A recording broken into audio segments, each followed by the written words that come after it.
Fuel price adjustment क्या है, इसका तयन कौन और कैसे करता है? वज़ीर आज़म शहबाज शरीफ ने बिजली के बिलों पर लगाए जाने वाले फ्यूल एडजस्टमेंट चार्जेस को ख़त्म करने का ऐलान कर दिया, जिससे 1,71,00,000 सार्फिन मुस्तफ़ीद हो सकेंगे।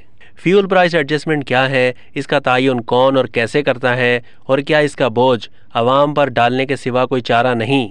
ये वो सवालात हैं जो खबरें सुनने के बाद आपके जहन में भी ज़रूर आए होंगे।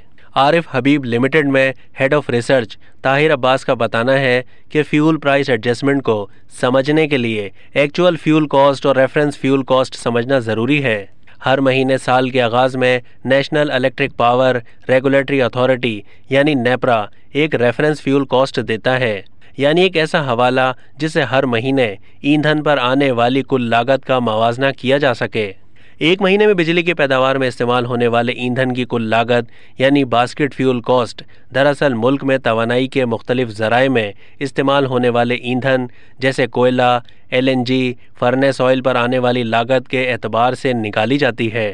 यूं हर महीने के अख्ताम पर इस महीने की मजमूई फ्यूल कॉस्ट का मवाजना रेफरेंस फ्यूल कॉस्ट से किया जाता है और इसी हिसाब से ये एडजस्टमेंट 2 महीने के बाद बिजली के बिलों में लगकर आती है। अगर उस महीने मजमूई फ्यूल कॉस्ट रेफरेंस कॉस्ट से ज़्यादा हो तो आपके बिल में FPA की मद में इजाफा होगा, जबकि अगर उस महीने की मजमूई फ्यूल कॉस्ट रेफरेंस कॉस्ट से कम हो तो FPA की मद में कमी आती है। इसे ही फ्यूल प्राइस एडजस्टमेंट कहते हैं। अब तक के लिए इतना ही। मज़ीद मालूमात के लिए डेली जंग के YouTube चैनल को सब्सक्राइब कीजिए और फेसबुक के पेज को भी लाइक कीजिए।